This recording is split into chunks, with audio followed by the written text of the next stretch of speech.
Welcome to my channel. Please like, share and subscribe my channel. ఈరోజు content ఏంటంటే, రీసెంట్గా మా అమ్మ నాన్న వాళ్ళు గృహప్రవేశం చేశారు. ఇదేనండి ఈరోజు కంటెంట్ వీడియో. మొదటగా మా నాన్నగారు గుమ్మడికాయతోని ఇంటికి దిష్టి తీశారు. ఆ తరువాత ఇంటికి పెద్ద ఆడపడుచుగా, పెద్ద బిడ్డగా నాతోని ఈ మంగళహారతితో హారతి ఇప్పించారు. కుడివైపు 3 సార్లు, ఎడమవైపు 2 సార్లు మంగళహారతి తిప్పాలి. ఎడమవైపు తిప్పుతున్నాను, కుడివైపు తిప్పో వీడియో మిస్ అయిందండి, ఏమనుకోకండి. ఇప్పుడు జరిగే కార్యక్రమము ఇంటి ముందు అండి. వీడియో మంగళహారతి అయిపోయాక గేట్ లోపలికి ఎంట్రీ అండి ఇది.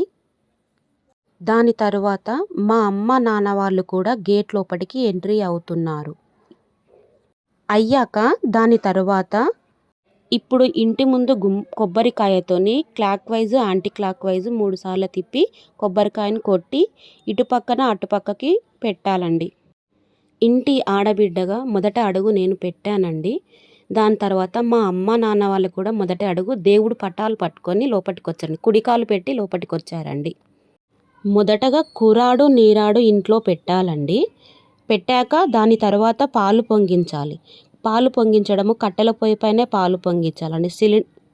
దాని తర్వాత వాస్తు పూజ చేసామండి. వాస్తు పూజ అయిపోయిన తర్వాత హోమం చేసామండి. హోమం చేయడానికి ఇంట్లో ఎలాంటి నరదిష్టి, ఎట్లాంటి శక్తులున్నా వెళ్ళిపోతాయండి. ఇంట్లో పొగ చుట్టుకోవాలి మెయిన్గా. ఆ పొగ ద్వారా ఎట్లాంటి ఉన్నా వెళ్ళిపోతాయండి. దాని తర్వాత ఏంటంటే, ఇంటి లగ్గము ఇంటి శుభకార్యానికి సూచిస్తుందండి. దాని తర్వాత ఏం చేస్తామంటే, సత్యనారాయణ స్వామి వ్రతం చేసుకుంటాము. సత్యనారాయణ స్వామి వ్రతం చేశాక ఇవేనండి ఇంటికి సంబంధించిన 5 పూజలు. Please like, share and subscribe my